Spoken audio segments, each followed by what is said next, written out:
야, 이제 일반 라인업에도 120Hz 주사율이 들어간다고? 뭐야, 에어 라인업은 이렇게나 가벼워진다고? 그런데 프로 라인업은 디자인 왜 이러냐?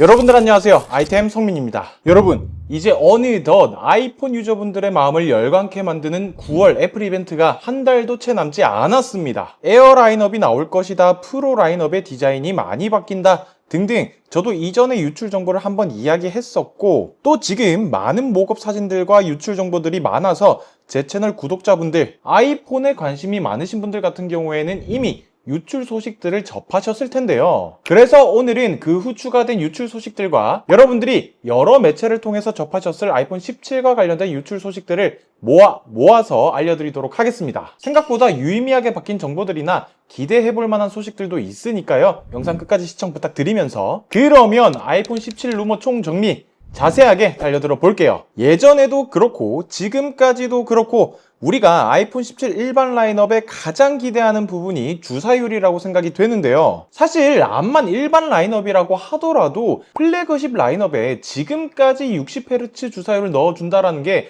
저는 말이 안 된다라고 생각을 합니다. 이제는 옆 동네 삼성의 플립 커버 디스플레이에도 120Hz 화면 주사율이 들어간 만큼 이제는 넣어줘야 하지 않나 라는 생각을 하는데, 이번에는 여러분들 기대해봐도 좋을 것 같아요. 여러 해외 IT 팁스터 분들이나 루머스, 9to5Mac과 같은 매체들에서 하나같이 이번 아이폰 17 일반 라인업의 120Hz 이야기를 하고 있는 만큼 이제는 정말 되려나? 라는 생각이 많이 들게 되는데요. 물론 우리가 짚고 넘어가야 할 부분인 120Hz 화면 주사율을 일반 라인업에도 지원하니까 Always On Display, AOD, 화면 항상 킨 모드를 일반 라인업에도 드디어 지원하는 거 아니야?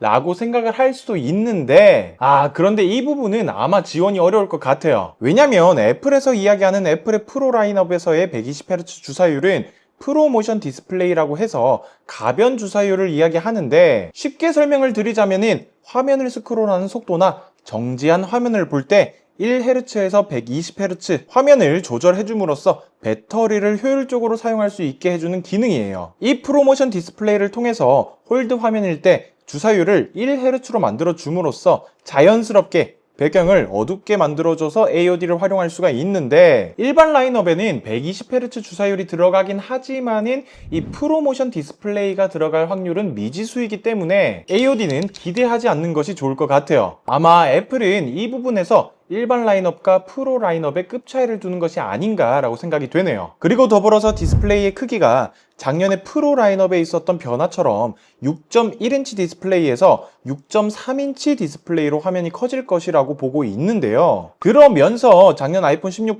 프로 맥스에 들어간 엄청 얇은 베젤이 일반 라인업에도 확장이 되면서 일반 라인업에도 더 시원한 화면을 기대해봐도 좋을 것 같습니다. 드디어 들어간 120Hz 화면 주사율의 6.3인치 디스플레이, 그리고 더 얇아진 베젤, 일반 라인업은 꽤나 체감이 많이 될 것 같아요. 이 외에 전반적인 아이폰 17의 디자인은 지금 아이폰 16 일반 라인업처럼 알약 형태의 세로로 긴 카메라 섬을 가진 형태로 나올 것으로 보고 있었습니다. 아이폰 17의 색상은 소니 딕슨의 X 계정에 따르면 카메라 렌즈 보호 커버 색상을 보게 되면 블랙, 그레이, 실버, 라이트 블루, 라이트 그린, 라이트 퍼플로 나올 것으로 보고 있는데, 사실 저는요, 색상이 이대로만 나올 것 같다라는 생각을 하지는 않아요. 왜냐면 작년만 보더라도 아이폰 16 프로의 데저트 티타늄 색상이 완전히 똥색일 것이다 라고 유출이 되고 예상을 했었는데, 실물을 받아보니까 너무 괜찮은 색상이었죠. 그리고 여태 일반 라인업을 봤을 때 아이폰 15 시리즈는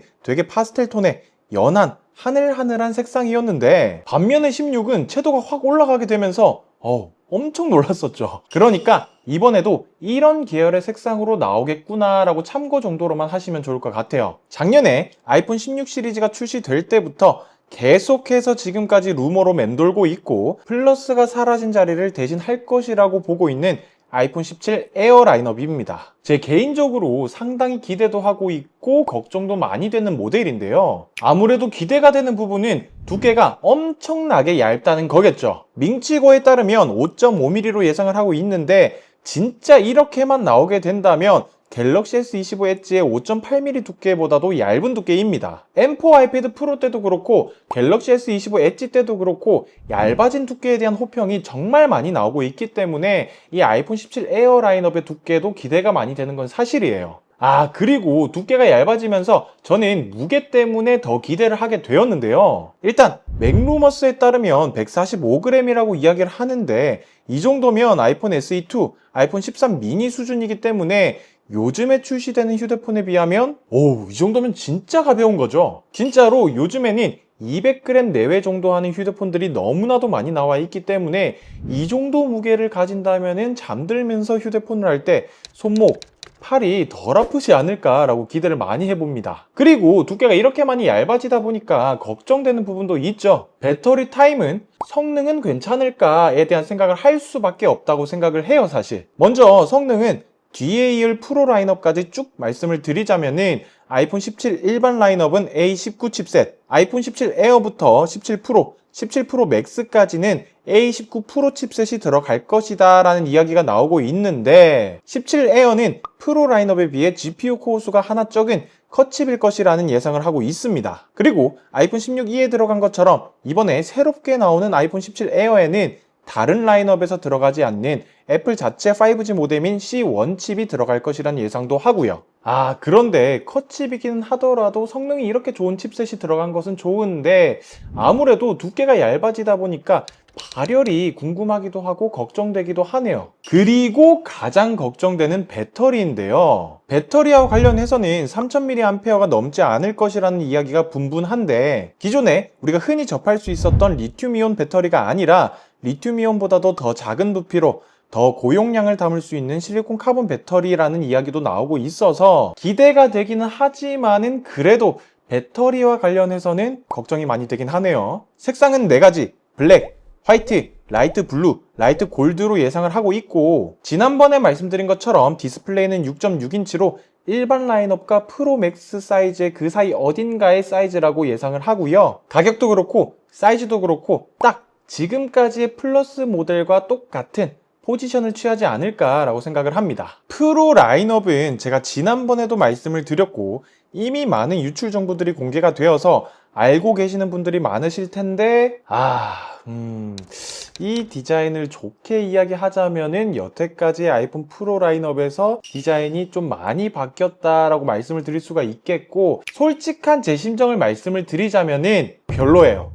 제 개인적인 생각으로는 솔직히 좀 이래도 되나 싶을 정도로 디자인이 좀 너무한 것 같기도 해요. 물론 리뷰를 위해서 프로 라인업을 구매할 거긴 한데 솔직히 디자인은 제 취향은 아니네요. 아무튼 크게 바뀌는 건 디자인뿐만이 아니라 소재에 대한 변화도 있는데요. 원래 역대 프로 라인업들의 옆면 프레임은 스테인리스로 갔다가 티타늄으로 갔었는데 알루미늄으로 이번에 가게 되는데 과연 알루미늄이 여태까지 프로 라인업 특유의 고급스러운 마감을 잘 살려줄 수 있을지는 의문입니다. 그래도 조금은 희망을 걸어보는 건 마감이 사실 애플이 진짜 마감 하나는 이쁘긴 하잖아요, 그죠? 또 주목할 만한 변화점이 저는 다이나믹 아일랜드의 크기 변화라고 생각이 되는데요. 분석가 제프 푸는 프로 라인의 페이스 아이디 센서의 메타 렌즈 기술을 통해 페이스 아이디 센서가 줄어들면서 다이나믹 아일랜드 또한 줄어들 수 있다라고 이야기를 했는데 반면에 민치건은 동일한 크기가 될 것이라고 이야기를 하더라고요. 어디까지나 제 개인적인 바람이긴 하지만은 이제는 다이나믹 아일랜드의 크기가 줄어들 때가 되지 않았나라고 많이 생각을 하고 간절히 바라보도록 하겠습니다. 그리고 칩셋을 포함한 성능적인 측면에서도 유의미한 변화를 기대하게 되는데요. 앞서 말씀드린 것처럼 A19 프로 칩셋이 들어가게 되는데 램이 12기가 램이 들어가게 될 것이라고 이야기를 하더라고요.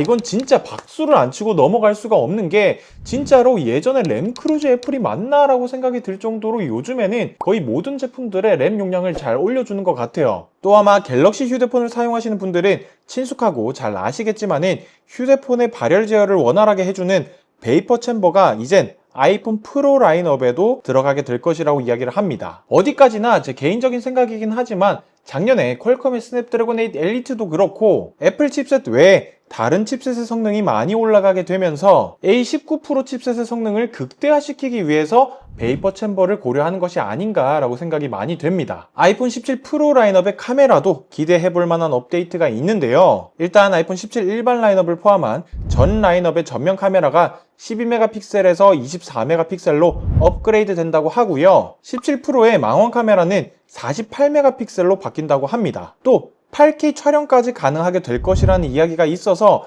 영상 작업을 전문으로 하시는 분들은 정말 서브 카메라로 아이폰이 많이 활용되지 않을까라고 생각이 됩니다. 이 외에 아이폰 17 프로 라인업의 카메라는 기계식 가변 조리개가 들어가서 진짜 카메라처럼 심도를 더 미세하게 잘 조절할 수 있을 것이라는 소식과 48메가픽셀로 업그레이드된 망원 카메라가 8배 망원줌을 지원할 것이라는 이야기도 있는데 기계식 가변 조리개가 들어가는 것은 좋지만은 8배 망원줌은 일반적으로 사용하게 될까요? 솔직히 말해서 음식이나 사물, 인물을 찍을 때는 3배 줌이 딱 적당하다라고 개인적으로 생각을 했는데 8배 줌은 굳이? 라는 생각이 너무나도 많이 드네요. 프로 맥스의 색상은 블랙, 그레이, 실버, 딥한 블루, 그리고 구리 느낌의 오렌지 색상처럼 보이는 색상이 나온다고 하는데요. 여기에 더불어 iOS 26 리퀴드 글래스의 영감을 받아 특별한 색상이 나올 수 있다라고도 이야기를 합니다. 아마 빛에 따라 달라지는 색상일 것 같긴 한데 이게 또 잘못하면 엄청 촌스러운 색상이 될 수도 있단 말이죠. 더군다나 카메라 범프가 넓어지면서 이런 빛에 따라 색상이 바뀌는 색상이 나온다? 전혀 상상이 안 가네요. 지금까지 한 달 뒤인 9월에 공개되는 아이폰 17 시리즈에 대한 루머들을 총 정리해보는 시간을 가졌는데요. 제 개인적인 생각으로는 이번 9월에 개최되는 애플 이벤트가 기대도 많이 되긴 하지만 걱정도 많이 되는 것이 사실입니다. 왜냐면 애플이 이번 WWDC 때도 그렇고 지금까지 선보인 애플 인텔리전스 AI도 그렇고 실망적인 모습을 보였었고 현재 관세 전쟁 이슈로 가격이 올라갈 것이라고 전망하는 시각도 많아서 걱정이 안 될 수가 없는 것 같아요. 저도 애플 제품들을 좋아하고 애플 생태계를 유용하게 활용하고 있는 한 사람으로서 애플이 아이폰 17을 통해서 이 악재들을 헤쳐나갈 수가 있을지 다시 반등을 할 수 있을지 걱정이 되기는 하지만 그래도 이번 9월 이벤트 아이폰 17 라인업 기대해 보도록 하겠습니다. 특히나 가격은 정말로 오르지 않기를 간절히 바라고 또 바라고 기도까지 하겠습니다. 아무쪼록 제가 준비한 영상은 여기까지이고요. 더 나은 영상으로 돌아올 것을 약속드리면서 영상이 괜찮으셨다면 구독과 좋아요, 댓글까지 부탁드리도록 하겠습니다. 지금까지 저는 아이템 성민이었습니다. 바이템!